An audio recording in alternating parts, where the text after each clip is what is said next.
Bismillahirrahmanirrahim. Assalamualaikum warahmatullahi wabarakatuh.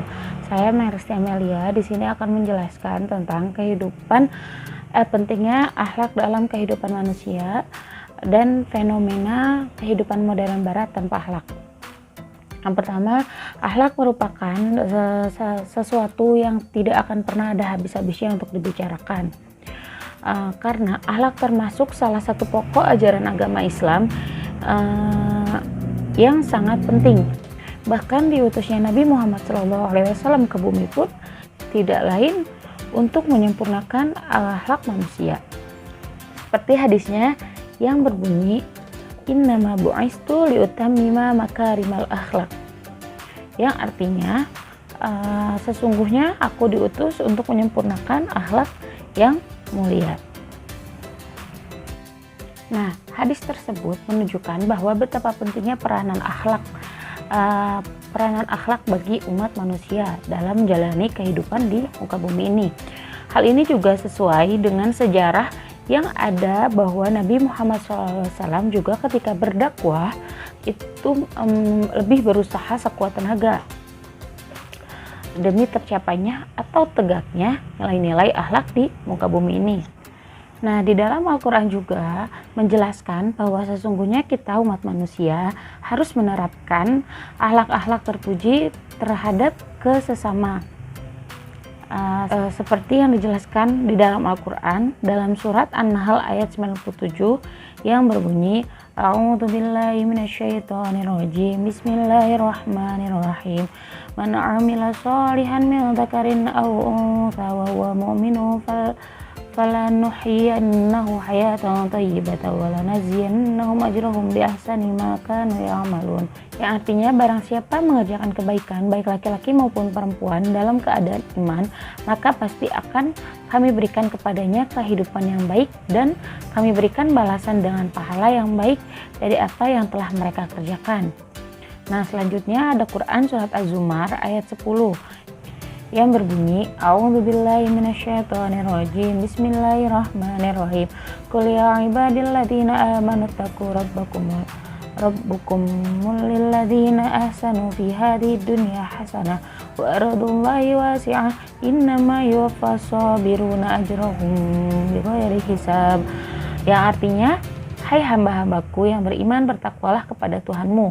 Orang-orang yang berbuat baik di dunia ini memperoleh kebaikan, dan bumi Allah itu adalah luas. Sesungguhnya hanya orang-orang yang bersabarlah yang dicukupkan pahala mereka tanpa batas. Quran surat Az-Zumar ayat 10. Selanjutnya penafsirannya.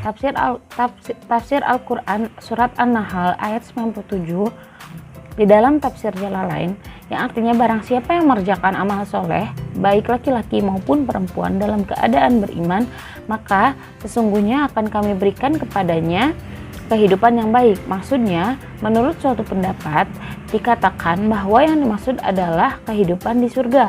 Menurut pendapat yang lain dikatakan adalah kehidupan dunia, yaitu dengan mendapatkan rasa qanaah atau menerima apa adanya, atau ia mendapatkan rezeki yang halal. Nah, dan sesungguhnya akan kami beri balasan kepada mereka dengan pahala yang lebih baik dari apa yang telah mereka kerjakan. Jadi kita sesama umat manusia itu harus saling menyayangi atau saling membantu, karena itu termasuk kepada akhlak terpuji kepada sesama. Nah, selanjutnya masih surat An-Nahl ayat 97 dalam tafsir Ibnu Katsir, yaitu di sini janji Allah ini ditunjukkan kepada orang yang beramal soleh. Yang dimaksud dengan amal soleh ialah amal perbuatan yang mengikuti petunjuk kitabullah dan sunnah Nabi Muhammad, baik dia laki-laki ataupun perempuan dan dari kalangan Adam, sedangkan hatinya dalam keadaan beriman kepada Allah dan Rasulnya, dan bahwa amal yang dilakukannya itu merupakan amal yang diperintahkan serta disyariatkan dari sisi Allah, maka Allah berjanji akan memberinya kehidupan yang baik di dunia dan akan memberinya pahala yang jauh lebih baik daripada amalnya di akhirat kelak. Nah,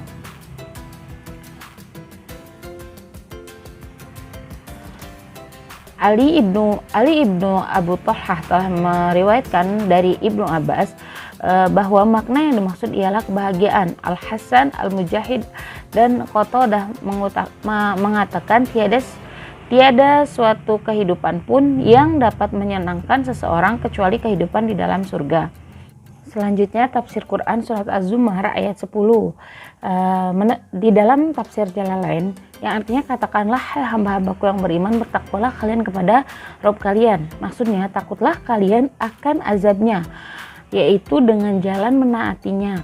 Orang-orang yang berbuat baik di dunia ini memperoleh yaitu melalui jalan ketaatan kepada Rabb-nya. Nah, kebaikan di sini yaitu surga, dan bumi Allah itu adalah luas. Maka hijrahlah ke negeri yang lain meninggalkan orang-orang kafir demi menghindarkan diri dari menyaksikan hal-hal yang mungkar. Nah, tafsir Ibnu Katsir, dalam tafsir Ibnu Katsir yaitu Allah Subhanahu wa taala berfirman memerintahkan kepada hamba-hambanya yang beriman agar terus-menerus mengerjakan ketaatan kepadanya dan bertakwa kepadanya, yaitu qul ya ibadilladzina amanu taqu rabbakum lilladzina ahsanu fi hadhihi dunya hasanah. Katakanlah hai hamba-hambaku yang beriman, bertakwalah kepada Tuhanmu, orang-orang yang berbuat baik di dunia ini memperoleh kebaikan, yakni bagi orang yang mengerjakan amal baik di dunia ini, pahala kebaikan baginya di dunia dan di akhirat. Firman Allah Subhanahu wa taala, wa aradullaha wasi'atun, dan bumi Allah itu adalah luas. Maksudnya Mujahid mengatakan bahwa karena itu berhijrahlah kalian kepadanya, berjihadlah dan pisahkan diri kalian dari berhala-berhala.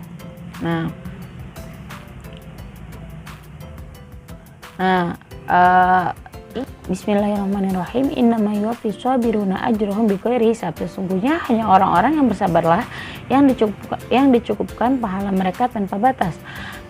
Al-Auza'i mengatakan bahwa pahala mereka tidak ditukar ataupun ditimbang, melainkan diberikan secara borongan tanpa perhitungan. Ibnu Juraji mengatakan bahwa pahala mereka tidak diperhitungkan, melainkan ditambah terus-menerus. As-Saddi menyatakan sehubungan dengan firman-Nya, sesungguhnya hanya orang-orang yang bersabarlah yang dicukupkan pahala mereka tanpa batas. Nah, selanjutnya fenomena-fenomena kehidupan modern barat tanpa akhlak. Nah, teman-teman, berbagai fenomena yang menunjukkan gejala-gejala yang mengkhawatirkan terkait dengan akhlak generasi bangsa. Yaitu hal yang lebih mengkhawatirkan lagi adalah kemerosotan akhlak tersebut terjadi di lingkungan pendidikan itu sendiri.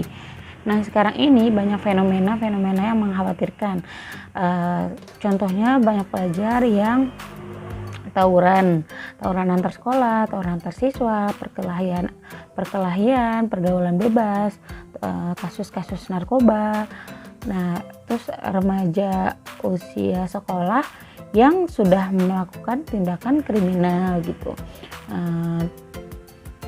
Dan masih banyak lagi tidak hanya itu, indikator lain yang menunjukkan adanya gejala krisis akhlak pada siswa selaku generasi bangsa ialah sopan santun.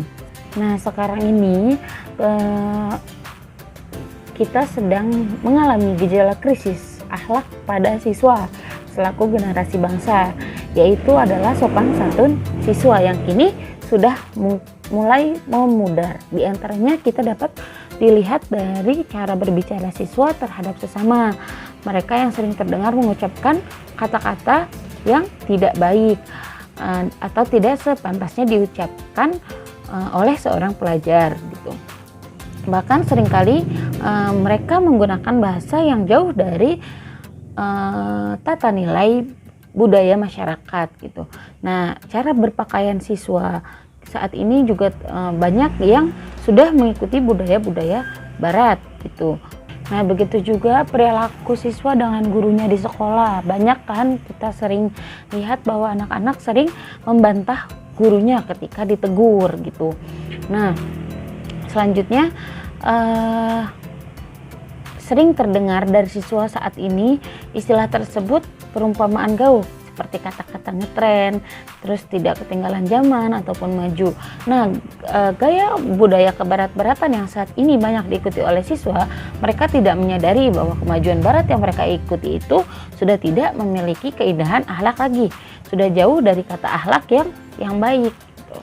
Nah, Profesor Abu Bakar, seorang sarjana Inggris yang memeluk agama Islam pun ketika bertemu dengan Dr. Mustafa As-Sibai atau cendekiawan Muslim Syariah di Mesir, dengan jujur mengatakan bahwa alasan ia masuk Islam karena kemajuan Barat tidak memiliki keagungan dan keindahan lagi.